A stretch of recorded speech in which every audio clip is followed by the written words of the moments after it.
এই ঢাকায় যারা বসবাস করে এদের মতন ধৈর্যবান ব্যক্তি আমার মনে হয় সারা পৃথিবীতে কোথাও পাওয়া যাবে না।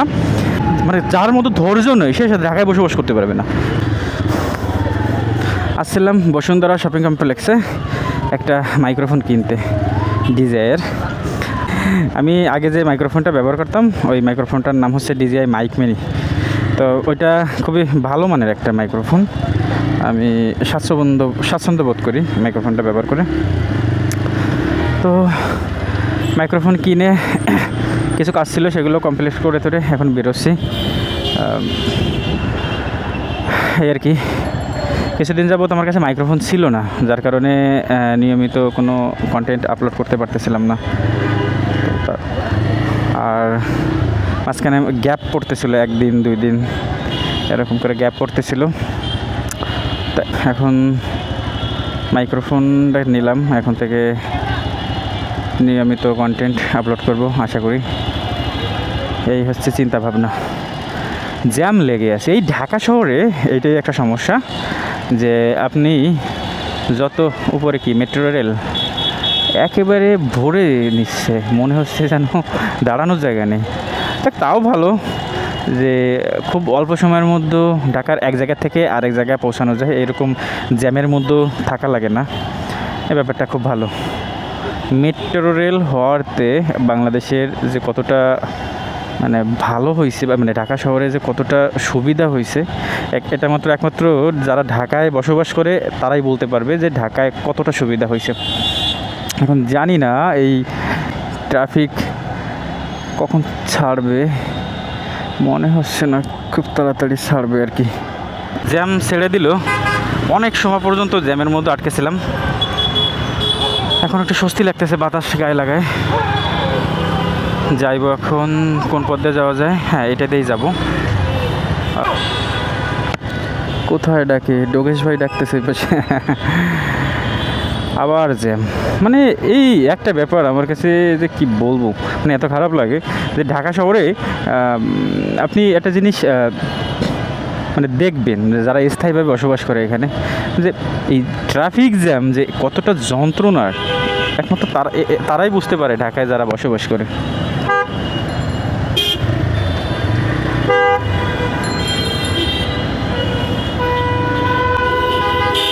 না, ওই যে এক জমিদার সাহেব মাঝখানে উল্টাভাবে ঢুকায় দিয়েছে, কি সমস্যা বুঝি না। এই রাজধানীর যে ট্রাফিক জ্যাম, এটা এতটা অসহনীয় একমাত্র তারাই বুঝতে পারে যারা হচ্ছে ঢাকায় বসবাস করে।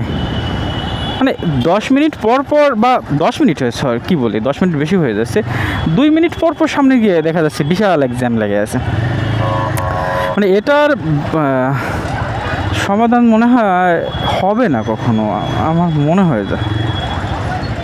মনে হয় এই ট্রাফিক জ্যামের সমস্যা সমাধান মনে হয় আদৌ সম্ভব না।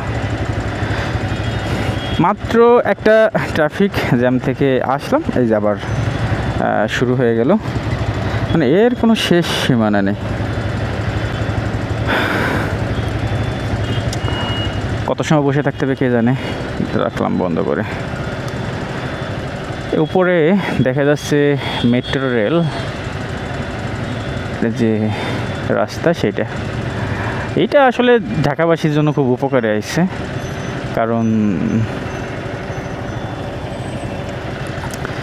এই যে এরকম তো বসে থাকা লাগে না, বা এরকম ঝামেলার মধ্যে তো থাকা লাগবে না। বিশেষ করে যারা হচ্ছে ব্যস্ত থাকবে তাদের জন্য। এই ঢাকায় যারা বসবাস করে এদের মতন ধৈর্যবান ব্যক্তি আমার মনে হয় সারা পৃথিবীতে কোথাও পাওয়া যাবে না।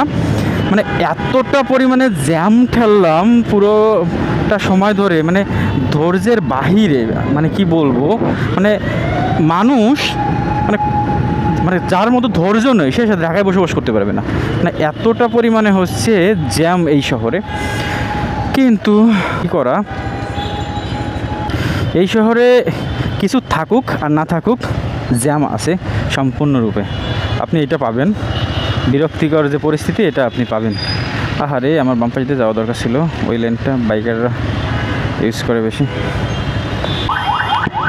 কি অদ্ভুত না এই শহর, কেউ দাঁড়িয়ে আছে, কেউ সামনে দিয়ে চলে যাচ্ছে, কিন্তু যে চলে যাচ্ছে সামনে দিয়ে সেও কিন্তু অপেক্ষা করতে চলে এত সময় যে কখন জ্যামটা ফ্রি হবে। আসলে আমাদের প্রতিটা মানুষেরই হচ্ছে কি বলে মানে অপেক্ষার ফল সুমধুর, এটা মানে এটাকে প্রাধান্য দেওয়া। মানে আমি জ্যামের কথাটা বলতেছি না, অন্য বিষয়ে। আপনি যে কোনো জিনিস আপনি যদি অপেক্ষা করেন তো কি তোমার সমস্যা কি? তো অস্বস্তি লেগে যাচ্ছে, খুব গরম লাগতেছে যে কখন ছাড়বে। সামনে আবার দেখা যাচ্ছে ওই যে আবার জ্যাম লেগে আছে। সোজা কি ব্লক আছে? হ্যাঁ, ওই পাশে যাবে। শুনলাম সামনে নাকি আন্দোলন চলতেছে। কারা কে বা কারা আন্দোলন করতেছে জানি না, কিন্তু আন্দোলন করতেছে, যার কারণে হচ্ছে সামনে ব্যারিকেড দেওয়া, ওদিক দিয়ে যাওয়া যাবে না। এই জন্য এই পথটা দিয়ে ঢুকবো, দেখি একটু আগে যাওয়া যায় কি না। আমার কাছে ঢাকার সবথেকে এই রাস্তাটা আমার কাছে খুব ভালো লাগে। মানে এটা মানে গ্রাম্য একটা ফিল আসে এই জায়গাটা, আসলে এতটা সুন্দর লাগে পরিবেশটা, আমার কাছে খুব ভালো লাগে। কিন্তু এই যে এখানে চারপাশে কিন্তু প্রচুর পরিমাণে গাছপালা, তো এই যে ফিলিংসটা আসলে অন্যরকম। মানে রাজধানীর প্রতিটা জায়গায় যদি এরকম সবুজ অরণ্যে ভরা থাকতো আসলে খুব ভালো হইতো। এই অন্তত গরমের কোণঠাসা থেকে তো বাঁচা যাইতো, কিন্তু সেটা তো আর সম্ভব না। বড় বড় বিল্ডিং করতে হবে, ঘর বানাইতে হবে, বাড়ি বানাইতে হবে, তার কারণে তো গাছ কাটবেই এরা, এদের তো আর কেউ ঠেকায় রাখতে পারবে না। জ্যামের মধ্যে কোনো পায় তারা নেই। তুমি যত বড়ই ক্ষমতাবান ব্যক্তি হও না কেন, এই জ্যামের মধ্যে এসে কোনো ক্ষমতায় কাজ হবে না, এ আটকে থাকতেই হবে। জ্যাম হচ্ছে এমন এক বিষয়। বাইকের ফুয়েলও শেষ হয়ে আসছে প্রায়, এখন ফুয়েল রিফিল করতে হবে। কত 99.9 কিলোমিটার চলছে এখনো পর্যন্ত।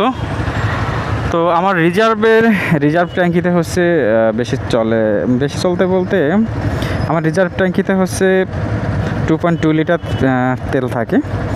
আর এইটা দিয়া কত কিলো 130 কিলোমিটার 35 কিলোমিটার পর্যন্ত রাইড করা যায়। শুধু ওই ব্যক্তিটার কথাই ভাবি যে ব্যক্তিটা ধরেন জ্যাম লেগে আছে, জ্যামের মধ্যে ইঞ্জিন অফ করে রাখছে, এরপরে হচ্ছে যখন জ্যামটা ছেড়ে দিল সবাই কিন্তু তখন ব্যস্ত থাকে।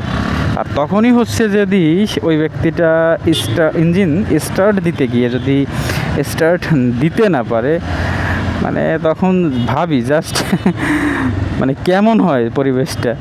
সবাই হচ্ছে মানে ব্যস্ত থাকে, তার মধ্যে তার গাড়িতে মানে স্টার্ট হচ্ছে না, তখন যে সিচুয়েশনটা হয় বলার বাহিরে। বাইকারদের এই ভাই যাইতে পারবেন তো, বাইকারদের এই একটাই সুবিধা যে সব গাড়ি দাঁড়িয়ে থাকবে, বাইকারদের দাঁড়িয়ে থাকা লাগে না, একটু জায়গা হলেই সে সেখান থেকে বেরিয়ে যেতে পারে। এই যেমন আমি যাচ্ছি, কিন্তু আমার সামনে একটা FZ-V2, এইটা হচ্ছে ওই যে ফ্রিজার নাকি বলে যেন এটাকে, এই বাইকটা এই ভদ্রলোক মনে হয় নতুন কিনেছে এটা, যার কারণে সে রিস্ক নিতে ভয় পাচ্ছে। রিস্ক বলতে কি, পাশে যে অল্প জায়গাটা এইটার মধ্য দিয়ে ঢুকাইতে সে ভয় পাচ্ছে যে যদি কোথাও যদি বেঁধে যায়। আমার পিছনে মিররে দেখা যাচ্ছে কত বাইক লাইনে আছে, আবার এই যে এখান দিয়ে